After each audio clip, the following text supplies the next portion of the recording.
Comienza en Es Radio, Es la Crónica de Fernando Delgado.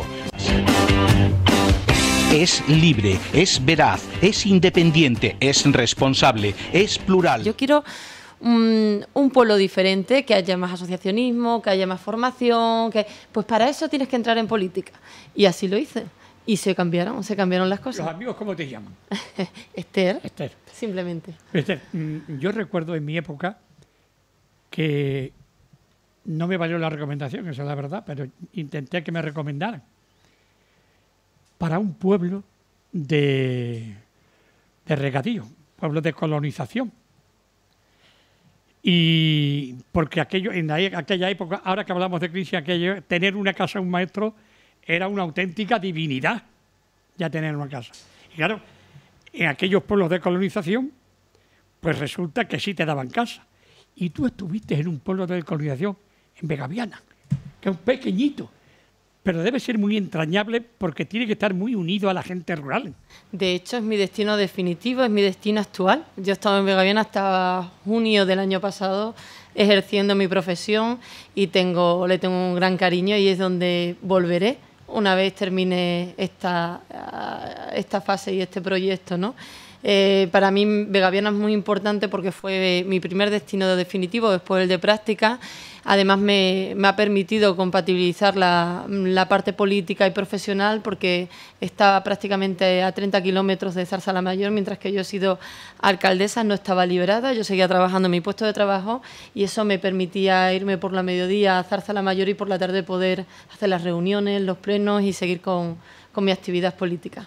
Mira, hace muchos años, un hijo, es un poco mayor que tú, estuve luchando lo que tú no te puedes imaginar.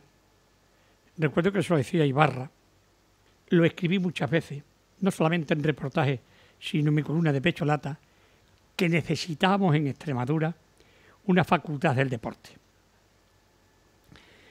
Recuerdo que mi hijo, que es licenciado en Educación Física y Deporte en el INEF, no se podía examinar en Cataluña, no se podía examinar en el País Vasco, no se podía examinar en Galicia, no se podía examinar en Valencia, no se podía examinar en Canarias, por las circunstancias.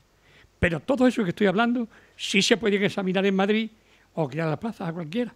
Y yo reivindicaba una facultad en Extremadura. Bendito sea, ya la tenemos. Y llegó. De hecho, mi hermana la pequeña hizo también Ciencia del Deporte, INEF, en Cáceres, que ya la tenemos, y ha dado unos grandes profesionales, claro que sí, los está dando, claro que sí. Lo curioso es que ahora entrar en Cáceres es casi imposible.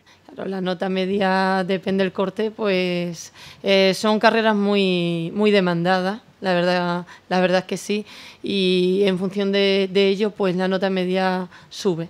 Pero bueno, yo creo que es una gran suerte para Extremadura contar con una facultad de Ciencias del Deporte, una actividad que además está en auge y que te permite muchísimas salidas, no solo la parte de la docencia, sino otras muchas más que nuestros jóvenes la están aprovechando. No solamente has estado de alcaldesa, concejala, alcaldesa, sino durante muchos años diputada provincial. Uh-huh. Tuve la oportunidad en la primera legislatura estar de diputada con la cartera de Turismo y Deporte y Juventud y luego he estado en esta última fase, en esta última legislatura también de diputada en la oposición, otra perspectiva diferente en la política pero que también te enseña. Bien, te cogió, no, yo no creo porque tú eres muy jovencita como presidenta de la Diputación que fue además presidente de la Asamblea de Extremadura. Tú eras como si fuera de casa, pero se nos ha ido, ya me acordaré de él. Y era un magnífico, era catedrático en la Universidad Veiga. Veiga. Claro, Manolo no, Veiga. No, a mí no me pilló. Eso ya, no. ya. Oye, una joven maestra de deporte, de un pueblo pequeñito, Alcaldesa. Cuando Guillermo Fernández Vara te llama, ¿qué pensaste primero cuando te llamó? ¿Por qué a mí? Esa fue mi pregunta, ¿por qué yo, no? Pero por otra parte, evidentemente, súper orgullosa de que se acuerde de alguien como yo para un proyecto de esas características, de esa envergadura, ¿no? Yo recuerdo que al presidente le dije, sabes que mi experiencia ha sido esta, y el presidente rápido me cortó, dice, sé perfectamente quién eres, conozco tu trayectoria, quiero que te vengas a mi equipo. Y bueno, es verdad que ya hacía bastantes años que conocía al presidente. De hecho, a la primera toma de posesión de alcaldesa fue a mi pueblo, que para mí fue un orgullo. Cuando yo tomé posesión por primera vez se comprometió y fue a mi pueblo. Y ahí es donde se encendieron todas las luces, ¿no? Parece ser. Él dice que cuando, de hecho ha hecho alguna declaración, ¿no? Que cuando estuvo en mi toma de posesión sabía que me esperaba un futuro, no lo sé. Alguna declaración de ese tipo he oído, pero bueno, yo supongo que la trayectoria y las necesidades del momento, de una renovación, de un perfil también de gente joven con unas ideas diferentes, pues supongo que le hizo determinar la elección en este sentido. Yo conozco la Consejería de Educación, digamos, como si fuera mía. Primero por mis años ya de experiencia en el periodismo. Después por mis muchos años también en el magisterio. Yo también he recorrido pueblos pequeños. Empecé en un pueblo, era un pueblo que me concedieron un pueblo y no había habitantes. Pero había que conceder los palazuelos, que era de colonización. Uh-huh. Después ya fui a Orellana la Vieja. De Orellana la Vieja a Valencia del Ventoso. De Valencia del Ventoso a Albucén y de Albucén aquí. O sea, que yo me he recorrido para poder llegar. Y muchas veces he dicho, y se quejan los maestros de las concertadas, y yo para poder entrar en Mérida me he tirado 20 años de pueblo en pueblo, con hijos pequeños. Así es. Antes era muchísimo más complicado, ¿eh?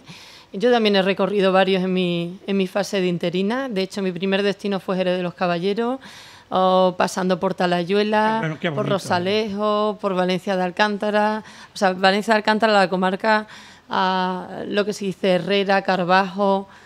Yo he tenido Ceclavín, sí, también es así. La vida del maestro interino, sabemos que es así hasta que te vas estabilizando. ¿Tú ya tienes propiedad? Sí, yo tengo mi plaza desde el 2009, sí. ¿Hiciste tus oposiciones? Sí, claro que sí. Que unas oposiciones ahora de maestros son más difíciles que las de notario. Sí, no lo digo por la competencia, claro que porque sí. Si hay sí. 3.000, para 7 plazas, los de notario hay 100 para 3. Sí, sí. De hecho, ya no salen las plazas que hace unos años salían y había la oportunidad, ¿no? E incluso entonces había maestros interinos que tenían la oportunidad de trabajar habiendo aprobado simplemente un examen o incluso sin ello por la lista. Ahora ya eso es impensable. Ahora pruebas toda tu fase con una nota sobresaliente, pero como es un concurso tienes que sumarle los méritos, la experiencia y demás, y a lo mejor no tienes plaza hasta que pasan unos años, ¿no? Sí.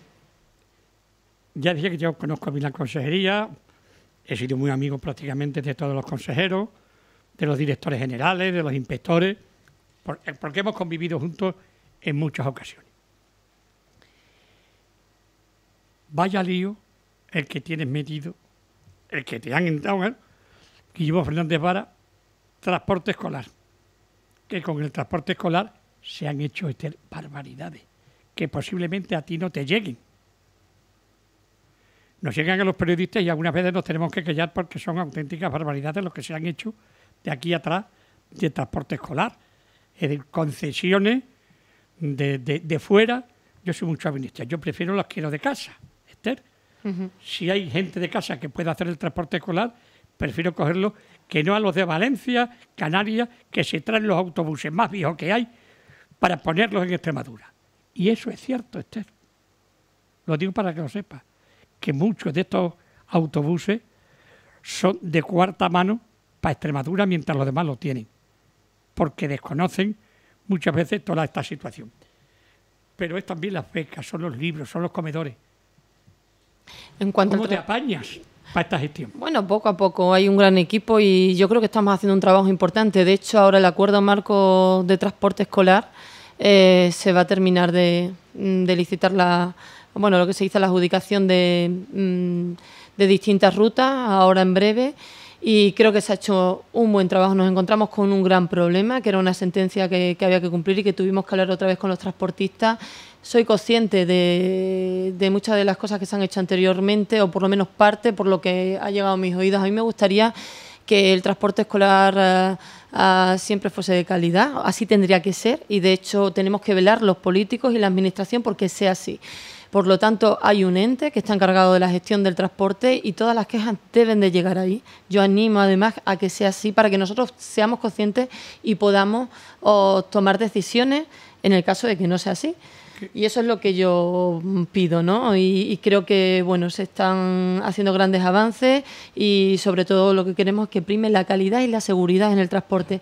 Y en cuanto a la adjudicación de contratos, hay una ley a nivel nacional que nosotros no podemos vetar a ninguna empresa que venga de fuera a concursar a nuestra tierra. Eso es inevitable. Pero sí es verdad que la administración local ha hecho todo lo posible en este concurso para intentar por lo menos favorecer a las empresas de Extremadura y de forma legal, siempre de forma legal. Sí, esto de la legalidad algunas veces tengo que reconocer que para mí es un problema, porque se presentan esta gente de fuera, pero ¿por qué no escriben delante del responsable tuyo?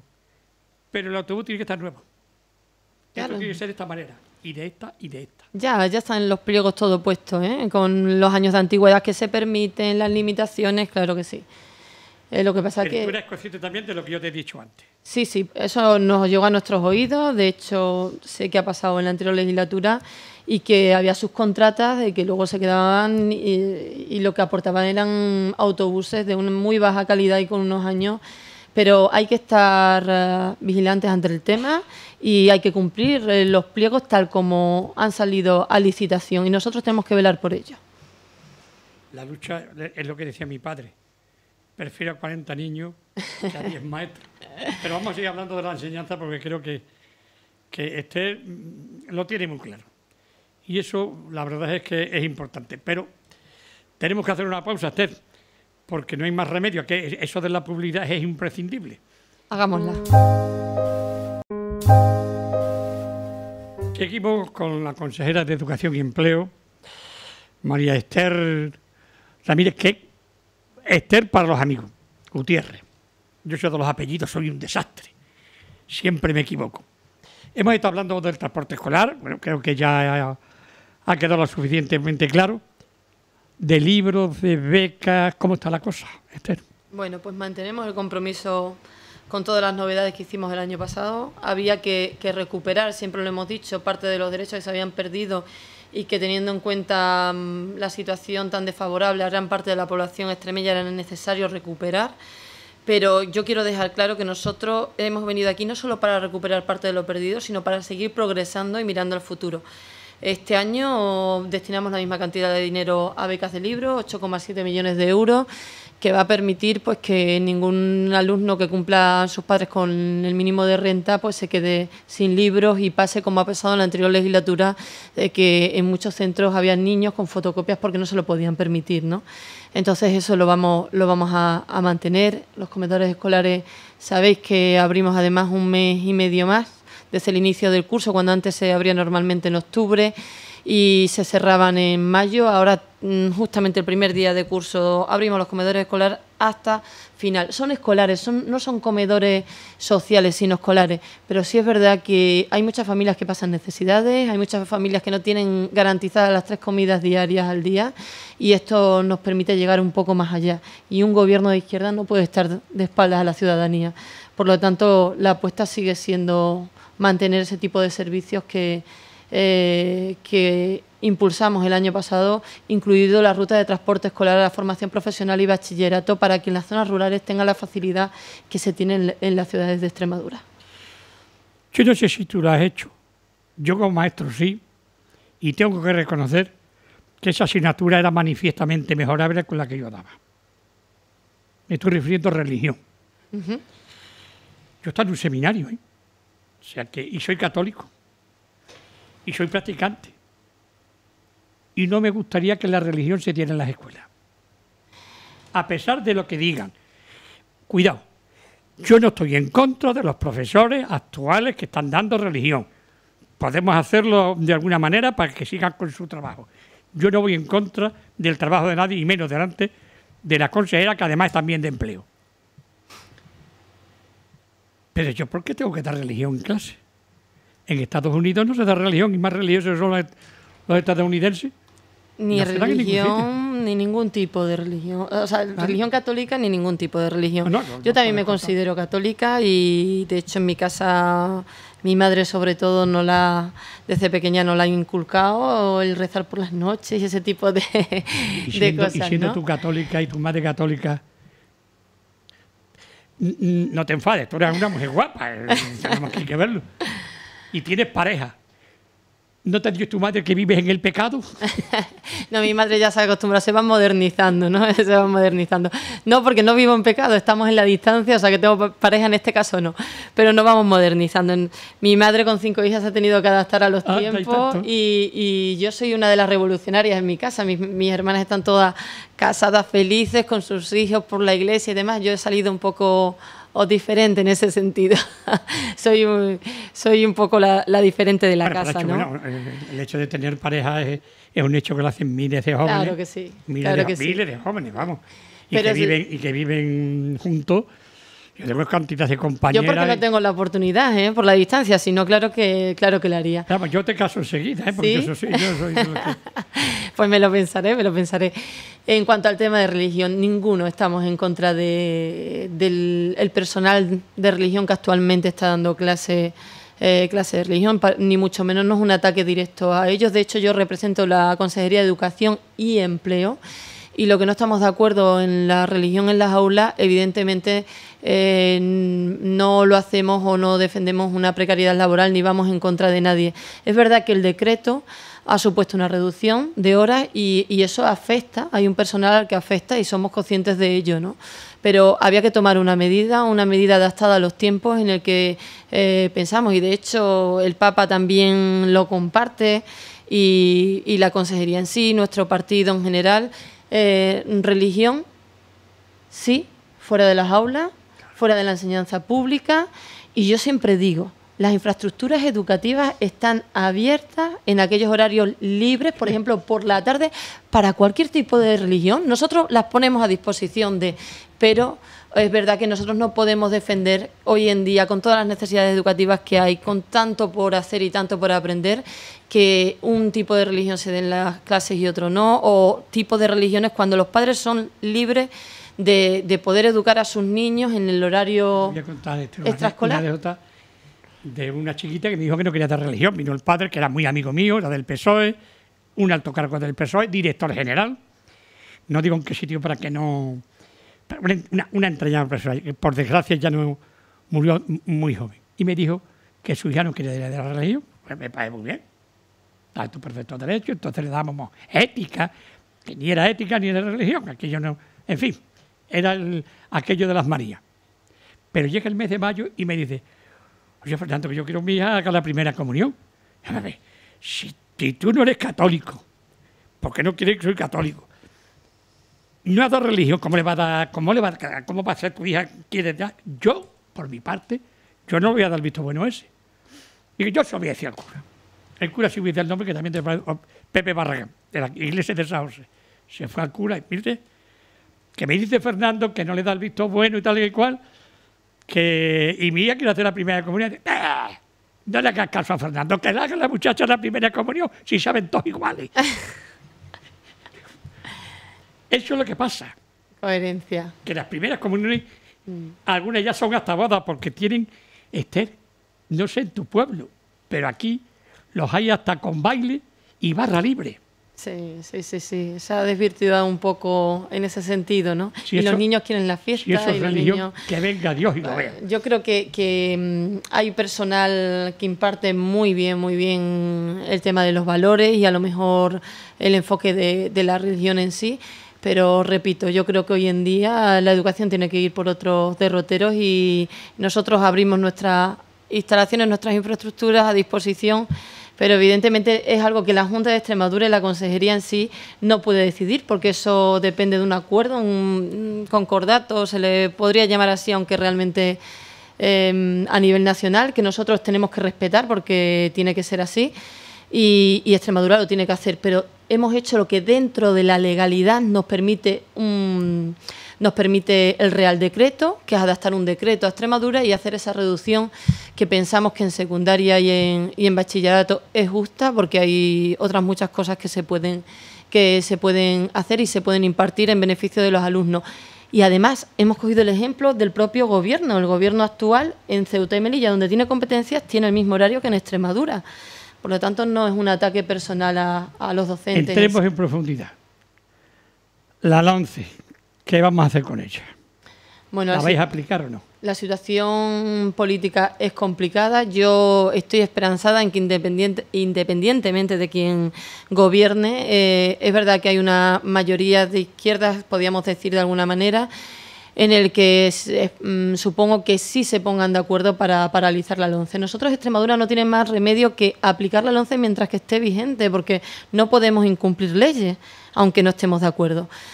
Hemos tratado de paliar los efectos todo lo que hemos podido, hasta los extremos de tener que cambiar la hoja de ruta en muchas ocasiones y se nos ha criticado por ellos con la famosa conocida como reválida, y hemos hecho todo lo posible para beneficiar a nuestros alumnos y a los docentes extremeños ante una ley injusta y retrógrada además. Ahora bien, mientras que esté vigente, las comunidades autónomas no tienen más remedio que aplicarla. Yo confío en que de cara a un futuro muy próximo esta ley se paralice y sí que sean sensatos y realmente se llegue a un acuerdo que es el que se debería llegar por un pacto por la educación tan necesario en España, ¿no? La ley de secundaria. ¿La ley de secundaria la vais a aprobar? La ley de secundaria se refiere al Real Decreto, ¿no? Sí. El Real Decreto se ha llevado ya a la Conferencia Sectorial de Educación en la última conferencia sectorial. Y aunque nosotros hayamos dicho que no estamos de acuerdo, no depende de nosotros. Por lo tanto, el gobierno actual, el que está en funciones y el que es defensor actualmente de la LOMCE, parece ser que lo va a aplicar.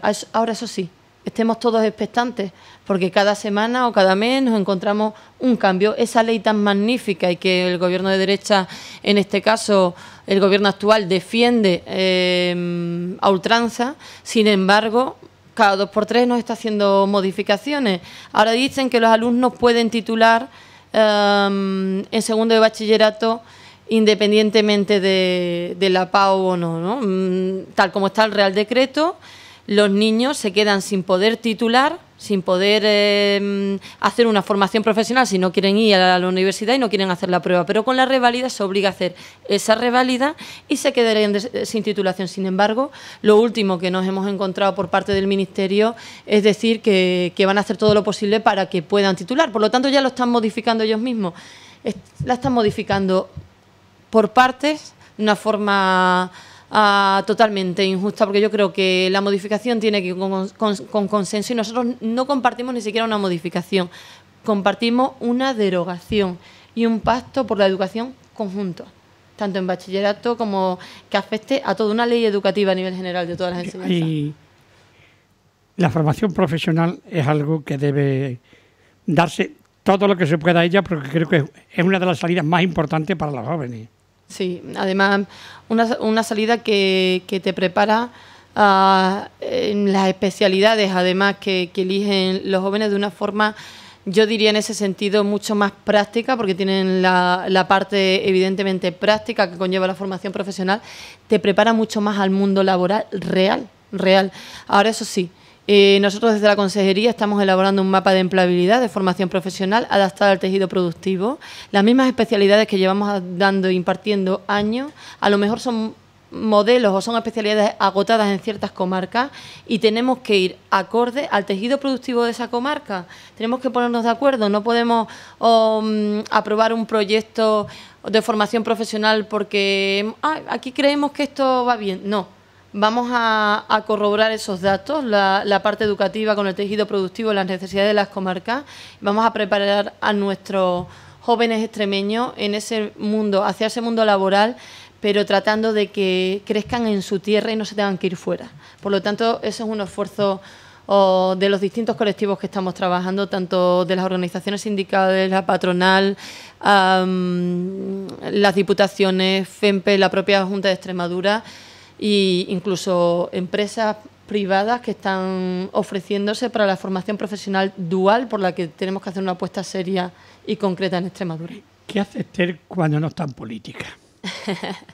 Bueno, yo tengo mucho... A mí me encanta el deporte, tengo muchísimo ocio en ese sentido. De eso en casa no me veas, porque mi hijo Adolfo, el que te dije que es licenciado, es el coordinador de deporte de la Escuela Deportiva de Don Benito. Ajá. Y te digo una cosa, es la mejor escuela deportiva de Extremadura, te lo digo yo.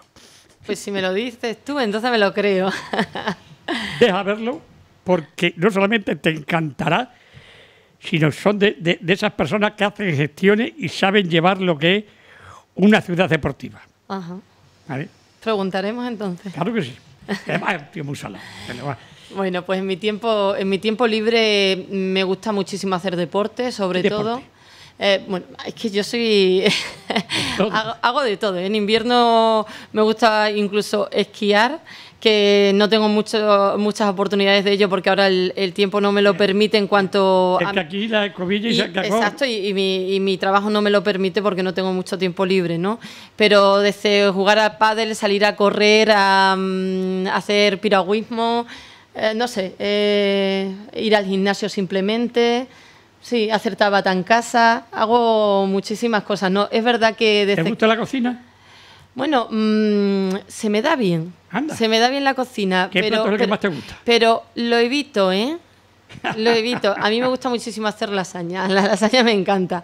Pero a nivel de Extremadura me encanta la caldereta, por ejemplo. La caldereta es algo que... Y las migas y esas cosas. Luego en mi pueblo hay un plato muy típico que es postre, que es la cazuela de arroz, que bueno, está buenísima. Pero reconozco que no me dedico mucho a ello. Mis hermanas son unas grandes cocineras. Yo por el tiempo, como que no. ¿Te da tiempo a leer? Sí, bueno, me da tiempo a leer. Ahora leo más todo relacionado con la política. Y por la noche termino leyendo siempre documentación porque voy con la carpeta. Pero bueno, me gusta, sobre todo en el tiempo bueno por las noches, me gusta muchísimo leer. Ahora estoy leyendo un libro de política que se llama España en el 2030 y bueno, no tengo el tiempo que me gustaría. El último libro de política que se lo presenté en la Feria del Libro a Ignacio Sánchez Amor, Nacho, sobre la política en Extremadura, que el libro solamente tiene un defecto, que es muy caro. Sí. Que cuesta 60 euros el librito. Y 60 euros es muy difícil que uno se gaste en un libro, y menos en política. La verdad es que sí, pero debe ser bueno, es ¿no? un libro, no es un libro para leer, es un libro de consulta y de guardarlo en la biblioteca, me imagino que tú lo tendrás. Oye, ¿publicáis vosotros en educación algunos libros o no? ¿O solamente eso lo dejáis en la editora regional? Sí, normalmente lo enfocamos todo... Cultura, ¿no? Sí, a vosotros también. Nosotros lo derivamos a la editora regional, sí. Además se está haciendo todo encaminado para aunar los recursos en ese sentido y va todo enfocado por ahí. Porque hay muchos libros de muchos autores extremeños que son magníficos. Lo que hay que tener es alguien que sepa qué hay que publicar, porque hay algunos libros que se publican que es mejor que no se publiquen. Que no se publiquen. Pero bueno, eso es... Me imagino que si te preocupa la enseñanza, y tenemos que terminar, el empleo también. Muchísimo, muchísimo. Pero hay que ser consciente de algo muy importante, ¿no? Y además, cuanto más tiempo llevo aquí, más me doy cuenta. Es una impotencia grande porque por mucho que queramos hacer en Extremadura, ni en ninguna comunidad autónoma, no existe la varita mágica para terminar o erradicar el desempleo, ¿no? Lo que sí soy consciente es de que los recursos que tenemos actualmente hay que aprovecharlos lo mejor posible y hacer políticas conjuntas con el tejido productivo, con los agentes sociales y económicos y aunar los esfuerzos y una política transversal con el resto de consejerías para que lo que hagamos en nuestra tierra pues dé los mejores frutos de la forma más inmediata. Lo que debe decir, te lo digo con conocimiento de causa y te lo digo de verdad. Te lo puedo hasta jurar por mis padres, por mis hijos, por mis nietos y por todo. Lo que debe decir es rigurosamente cierto, que es lo que yo pienso. Creo que el dinero que más se tenía que gastar y el dinero que mejor se tenía que emplear es en educación y cultura. Sí. Porque de ahí viene la base de todo lo demás. Claro, es transversal, ¿no? O sea, esto es totalmente transversal, pero tanto la Consejería de Educación como la parte de cultura y las políticas agrarias, todo es transversal. O sea, no hay nada que de forma independiente tenga el mejor resultado, ¿no?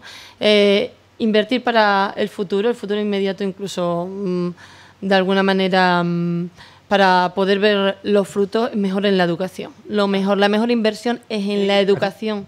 Ahí estamos de acuerdo, pero eso tiene que ir acompañado con una ley educativa que refuerce esa inversión y que sobre todo tenga ese pacto por la educación que decía anteriormente.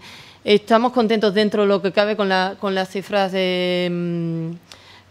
que se van paliando en el tema del paro, nunca satisfechos, porque hay un número muy importante de parados en nuestra tierra. De hecho, el paro registrado 118.000, la última EPA 147.000. Ahora el jueves sale la próxima EPA, a ver qué cifras son las que nos deparan, pero lo real y lo triste es que esas cifras son personas, ¿no? Y los políticos tenemos una responsabilidad. Por lo tanto, estamos aunando todos los esfuerzos para paliar esta situación. Lo que estoy convencido es que cuando estaba de maestra o de alcaldesa, tú dormías tranquilamente, como se suele decir, a pierna suelta.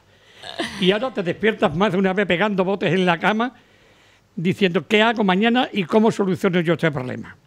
Pues voy a confesar algo. Termino tan cansada que normalmente duermo del tirón. Pero sí es verdad que son muchas las horas a lo largo del día y es una de mis principales preocupaciones, igual que las del presidente y todo el gobierno de Extremadura, el tema del empleo. Yo espero que te hayas encontrado a gusto aquí. Como en casa. Eso, ya lo he dicho. Para mí es una enorme satisfacción, porque yo pregunto cosas que no pregunta nadie.